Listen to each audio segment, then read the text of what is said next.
Our final section when we're talking about quadrilaterals is going to be us covering trapezoids and kites. Four-sided objects, they do not meet the characteristics of a parallelogram. They're individual on their own, and we will talk about their different characteristics. Okay, so as a trapezoid, again, this is probably, like many of these things that we've done, shapes that you're familiar with, you've used in the past, but understanding trapezoid right here has one set of opposite sides that are parallel, and then the other two sets of legs. The trapezoid bases, you have your two parallel sides are going to be your bases. The legs are going to be the sides that extend in between the bases. And isosceles triangle, much like isosceles trapezoid, much like an isosceles triangle, has legs that are the same length. So here we have what would be a isosceles triangle. Here's a trapezoid. Here is an isosceles trapezoid because we have the two legs are the same length. Just like with a isosceles triangle, if you had isosceles triangles, the base angles were the same. For isosceles trapezoids, the base angles are the same. So one set of base angles, another set of base angles. So they would be congruent if you have an isosceles trapezoid. Some characteristics also, if you think about, we have what appears to be, this is like two parallel lines cut by a transversal. So we know here that angle H plus angle J is going to be equal to 180 degrees. Okay, we don't know what each one of them are, but we do know that they're going to equal 180 degrees.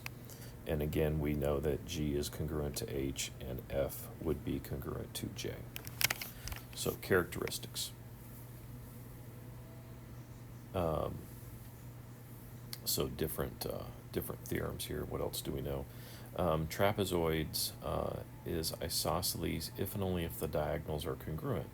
So the distance from your diagonals on an isosceles trapezoid will be the same. They do not bisect each other, but they do intersect. But they are congruent lengths, so that is one way to test for an isosceles trapezoid. So in this case, RT is congruent to QS. Okay, that's other characteristics that we know that we can identify and prove.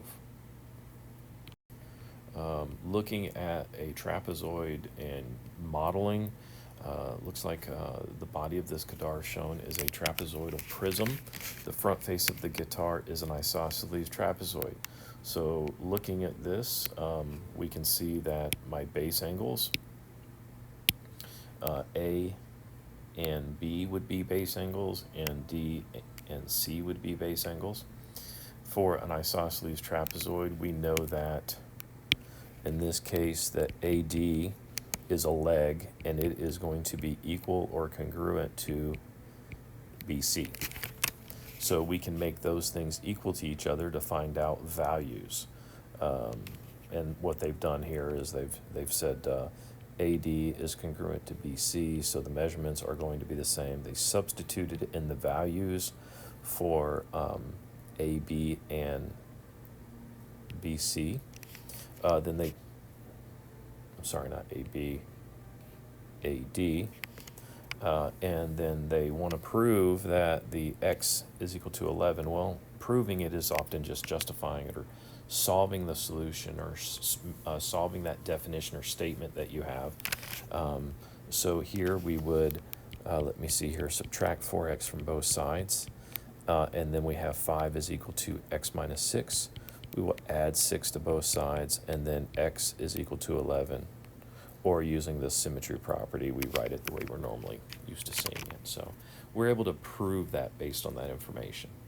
Now, we want to find the measure of angle A if the measure of angle C is 72. Well, we set up here, C is 72 degrees. This is 72 degrees because my base angles are congruent. Then we also know that these two consecutive interior angles, when I have parallel lines cut by a transversal, because again, this is parallel to this, those two should be equal to 180 degrees. So that's what they did. They said, well, angle C is equal to angle D, which is equal to 72 degrees. So we know angle A plus angle D is 180 degrees. Angle D is 72 degrees. We subtract 72 from both sides, and we find out that angle A is equal to 108 degrees. Again, we are continuing to use the definitions and the characteristics of these items. And you've noticed along that vocabulary is very important in geometry.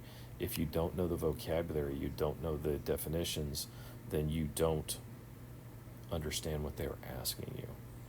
So let's see here, finding the perimeter. Now finding the perimeter, of course, is just adding up all the exterior sides of my item, and they are listed right here. All four sides are listed right here. So when we add up all four sides, they equal the perimeter. So they substituted in the values for each side given in the statement. Combine like terms, adding up all my x's, adding up all my numbers. 15x's equal 15x plus 6, right, is my perimeter. So we determined that x was 11, so when I substitute that in there, 15 times 11 plus 6 is 171, which is the perimeter of that guitar is 171 centimeters. Okay, so there you have it.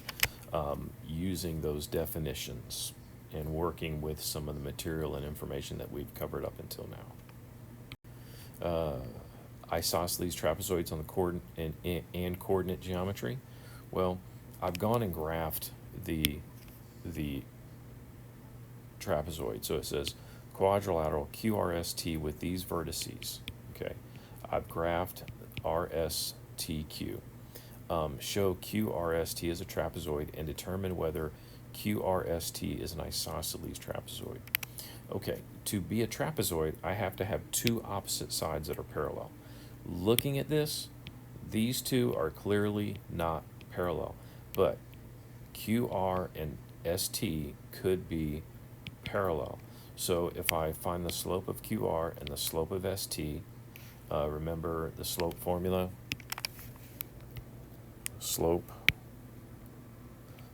is equal to y2 minus y1 over x2 minus x1. It's on our reference sheet. And we calculate that. We determine that the slope for QR is going to be 3 over 2. And if I look at it, I go 1, 2, 3, 1, 2. 1, 2, 3, 1, 2. Yep, 3 over 2. 1, 2, 3, 1, 2. 1, 2, 3, 1, 2. Yep, 3 over 2. So if the slopes are the same, then we know that they are parallel. So we have parallel lines. We know we now have a trapezoid. In order to determine, is it a quadrilateral? Is it a isosceles trapezoid? RS, the length of RS has to be congruent to the length of QT. So in doing so, let's see here. I guess too, I sort of glossed over this to look at it. You could have done the test to make sure that those other two sides were not parallel, which would have made it a parallelogram. Okay, so now when we do the distance formula, that tells us the length of QT and then the length of RS. Well, hopefully you did not use the distance formula for RS. Hopefully, when you looked at RS, you could say, this is 2, 4, 6. RS is 6. Don't waste your time doing the distance formula for that. Okay, we can figure that one out. But QT, doing the distance formula, I have the square root of 40. 40 is not equal to the square root of 6, so therefore they are not the same length, so they are not congruent. Therefore, if the legs are not congruent, it is not isosceles. So there's different things that we've used over time that allow you to problem solve and work out these. Again, you know, thinking about what's going on, I didn't need the distance formula to be able to count lines on the graph, but I would have needed to graph it to be able to see that. So sometimes graphing is easier than other methods. Okay, now the mid-segments of a trapezoid. The mid-segment of a trapezoid is the segment that connects the midpoints of the legs of the trapezoid. The mid-segment, and we're going to look at this real quick, but the mid segment. So if I have a trapezoid, right, whatever, this is my mid segment, or my midpoint, and then this would be my, didn't want to do that. This would be the mid segment. Midpoints, right? Connecting my midpoints. And they say that the mid segment of a trapezoid is parallel to each base, and its length is, so it's parallel, right? And its length is 1/2 the sum of the lengths of the bases. So right here, the mid segment is equal to 1/2 the sum of the two bases, base 1 plus base 2. So that's how we can understand that. You can simply use that kind of formula to solve. So when I look here, they're telling me use the figure, and it is a trapezoid. So use the figure. UR is the mid-segment of trapezoid PQST. Find UR. I see here that U is the mid-segment of PT. I see that R is the mid-segment of QS. So the formula is the mid-segment, which is UR is 1/2 one base plus the other base. So 1/2, one base, PQ is 11, TS is 18. So 1/2 of 29, 1/2 of 29, or 14.5. So that's all we're doing, is plugging in that information accordingly. Now, finding the missing values. In this case, in this example, you will notice that it is using the mid-segment. It tells me that Rn is the mid-segment of the trapezoid. What is the value of x? Lm, that is one of my bases. Okay, so again, my mid-segment, they've given me that, is 24, is equal to 1/2. I don't know what x is. That's one base, but I know the other base is 16.7. So now I use the distributive property. Well, what they've done, let's see here. In order to get rid of this fraction, we don't like to deal with fractions. So what they did is they said, hey, if I multiply this entire side by 2, the fraction goes away. 2 times 1/2 becomes 1, and anything multiplied 1 is itself.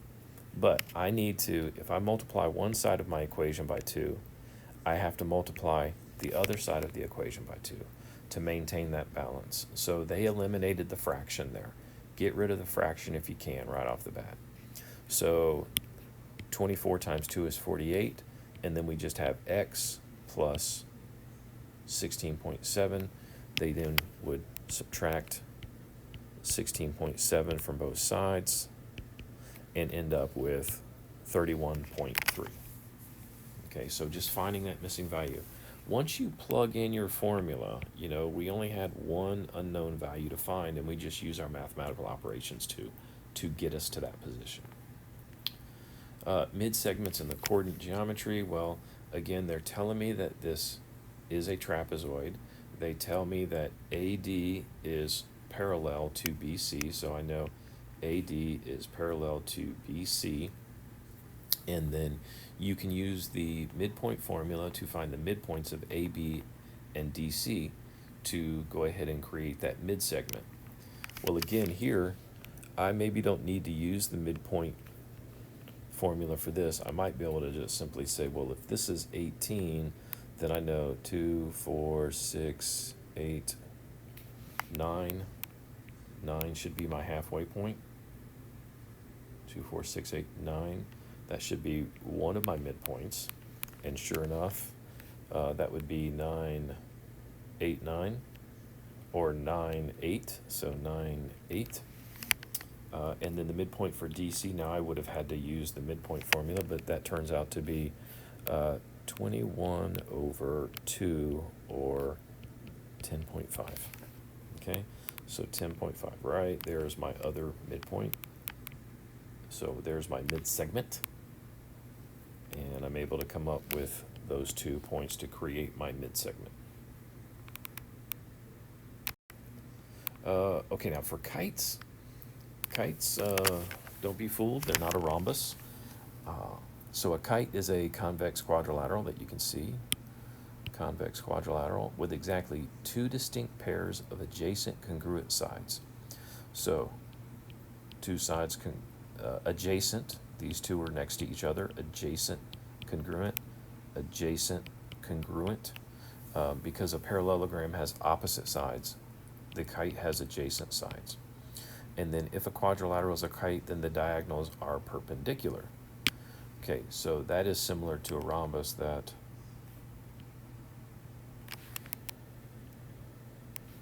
the diagonals intersect at a perpendicular or a 90-degree angle.